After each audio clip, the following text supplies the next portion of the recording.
Sumainyo ang Panginoon. At sumayo rin. Ang mabuting balita ng Panginoon ayon kay San Mateo. Papuri sa iyo, Panginoon.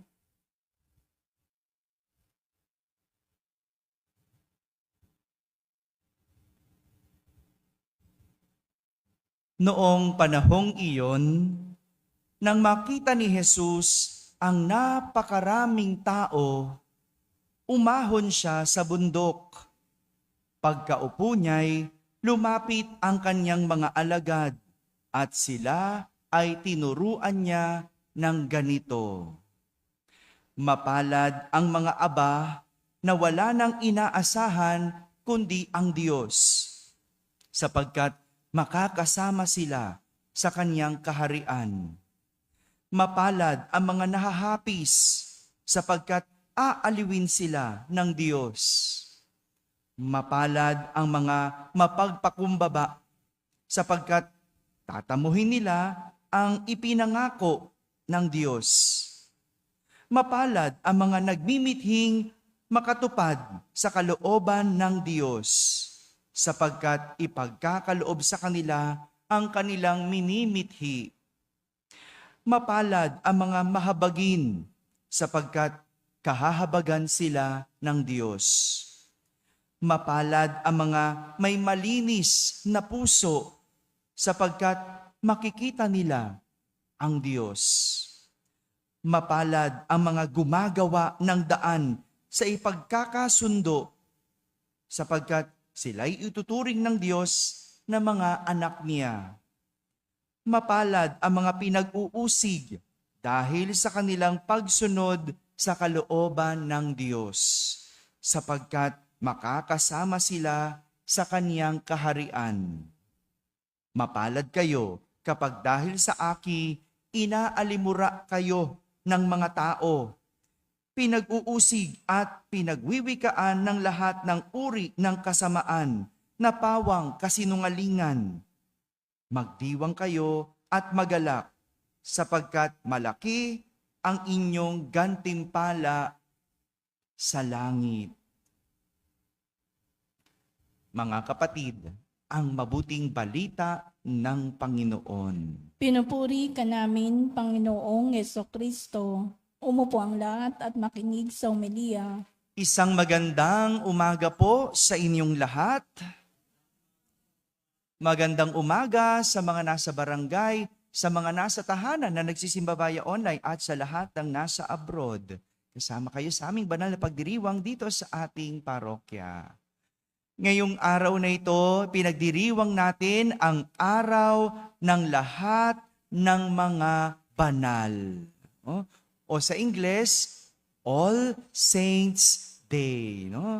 Araw ng mga banal. Kaya naman ang araw na ito, ibibigay natin, aalalahanin natin at ipagdiriwang natin ang ating mga banal o mga santo. Kaya bagamat Sabado ngayon at araw ng mahal na ina, magbibigay daan muna tayo sa mga santo para ipagdiwang sila. Wala muna tayong nobina natin at debosyon sa mahal na ina. Iaalay natin ito sa lahat ng mga banal o mga santo. At ipinapakilala sa atin ng ating mga pagbasa kung sino ang santo o sino ang mga banal. Sa unang pagbasa, sa pamamagitan ng isang pangitain na nasulyapan o nakita ni San Juan, sabi niya, napakaraming tao ang nakaputi at lahat nagpupuri sa Diyos sa langit. Yan ang kanyang nakitang pangitain. At yan ang mga banal, mga nagpupuri sa Diyos sa langit. Sabi niya, may mga marka ang mga ito.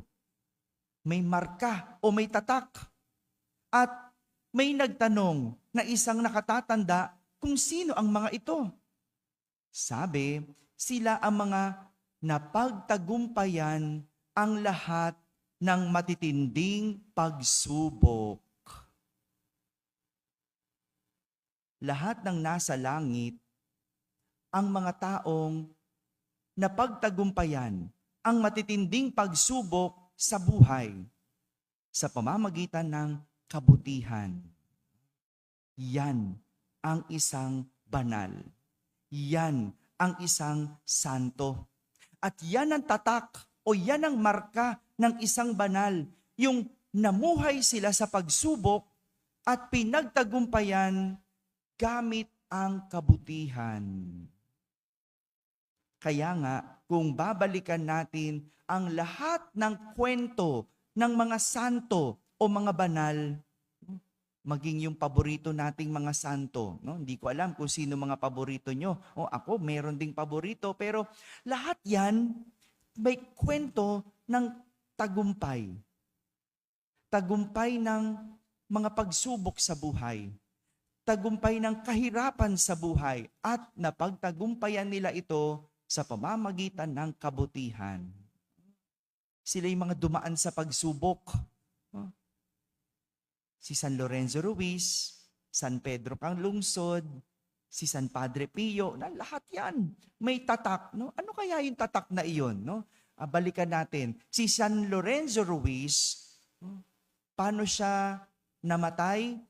Binitin patiwarik. Nakataob. At sinugatan ang ulo. At unti-unting pinatulo ang mga dugo hanggang siya'y mamatay. Imagine mo, gaano katagal na yon. At ano kayang marka ang meron siya sa kanyang ulo? Hello? Antok na kayo agad, ano? Kay San Lorenzo Ruiz pa lang tayo. Ilan ang mga banal natin? Iisa-isahin ko yan. Punta tayo kay San Pedro Calungsod, no? Ano yung kanya naging marka? Nung sisibatin ang pare na kanyang kasama sa Guam na nagmisyon na si Padre Luis San Vitores, no? Sinalag niya yung sibat. Sinong namatay? Siya. Ano yung marka na yon? Hindi ko alam. Di butas siguro. Butas sa kanyang katawan. Si Padre Pio, nagkaroon ng stigmata, marka. Pero alam nyo, may kwento na bago namatay si Padre Pio, ilang araw bago siya namatay, nawala ang stigmata.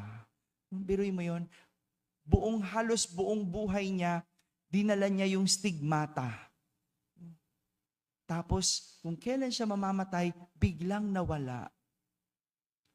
At halos lahat ng mga santo may ganyan, may marka. At mula ito sa kanilang paghihirap. Kaya, senyales na tayo ay pwedeng maging santo kapag tayo ay naghihirap, kapag tayo ay sinusubok, kapag tayo ay mayroong tinitiis. Senyales yan na pwede kang maging santo. Pero, hindi ibig sabihin naghihirap ka, hindi ibig sabihin may pagsubok ka, ikaw ay magiging santo. Anong kailangan gawin? Pagtagumpayan mo. Pagtagumpayan mo muna. Paghirapan mo muna. Harapin mo ang iyong pagsubok gamit ang kabutihan. Ito yung nawawala sa atin. Pagsubok, oo, meron. Pero yung pagtagumpayan gamit ang kabutihan, iyan ang question. Marami naghihirap. Pero paano pinagtatagumpayan? Mandadaya na lang. Manloloko. Ngayon, magpapasko. No? Anong ginagawa? Nang i-scam. Nang bubudol. No? Ayaw maghirap. Gusto daanin sa madaling paraan. Kahit na kasamaan. Ang daming ganyan. Totoo naman, no? Kanya-kanya tayong laban. Kanya-kanyang pinaghihirapan. Pero daanin mo sa kabutihan. Mahirap mag-aral, hindi ba? Ang hirap mag-aral, Clarence, no? Mahirap, di ba? Ako rin nag-aral, pero hindi mo pwedeng dayain. Hindi pwedeng mangungopya ka. Ayaw mo mag-review. Gusto mo lang mag-cellphone ka na mag-cellphone. Tapos gusto mo, papasa ka. Kakalabitin mo yung katabi mo. Pakukopyahin ka. Di ba? Pag hindi ka pinakopya, galit ka pa. Tingnan mo, di ba? Hindi pwedeng ganun. Walang shortcut sa buhay. Kailangan mong harapin. Kailangan mong pagtiisan. Marka yan. Kaya yung mga naghihirap na estudyante at nagkaka-pimples, kaya, putok na yung eye bags, marka yan. Marka. Saka na, mawawala din yan pag natapos ang paghihirap mo. Susunod yan, iba naman ang marka. Dahil magtatrabaho ka na, iba na.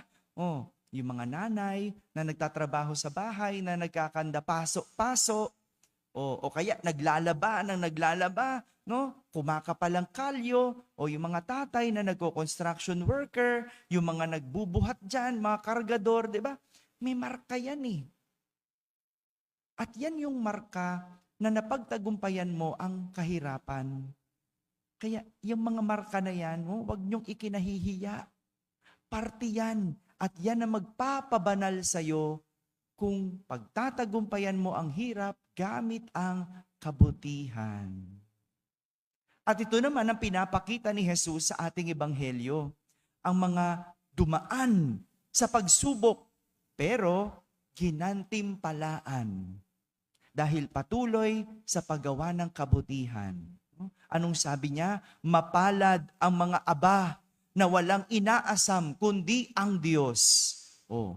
Yung mga may hirap, pero sa kabila ng hirap, hindi gumagawa ng masama, bagkus umaasa sa Diyos, ikaw ay papalarin. Anong sabi niya? Mapalad ang mga nahahapis. Alam niyo po, naalala ko yung kaibigan kong pare, nung pandemic, namatay yung kanyang dalawang magulang. Unang namatay yung kanyang tatay. At habang namatay yung tatay niya na nasa ospital, nagbe-bless pa siya ng mga may COVID sa ospital. Siyempre, positive na rin naman siya. So, nagbe-bless na rin siya ng mga patay. At kahit may sakit, kahit nagluluksa, nagbe-bless pa rin siya. Patuloy siya sa kanyang ministry. At 10 araw, matapos mamatay yung kanyang tatay, sumunod naman yung kanyang nanay. Kahit nagluluksa, umiiyak, nasasaktan, patuloy pa rin sa pagiging pari. Ilan sa atin yung ganon? Yung nasasaktan na, pero patuloy pa rin sa paggawa ng kabutihan. Patuloy pa rin sa buhay. Yung iba, pag nasaktan, gaganti. Yung gagawin, mangungulam. Di ba? Ganyan yan eh, di ba?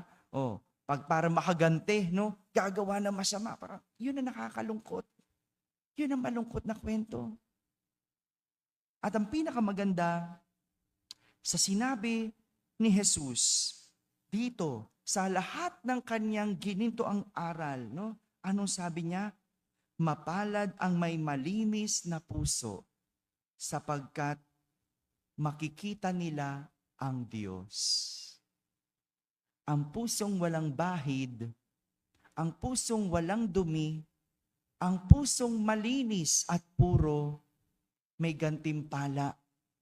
Anong gantimpala? Makikita ang Diyos. Mga kapatid, ito ang tatak ng isang banal. Ito ang mga banal. Kaya naman ngayong araw na ito, inaanyayahan tayo ng ating mga pagbasa na tingnan ang ating mga pagsubok bilang hindi pabigat, kundi pagkakataon o isang daan para maging banal. Isang paraan para marating ang kabanalan. Kung atin lang haharapin ang lahat ng ito ng may kabutihan. Amen. Amen.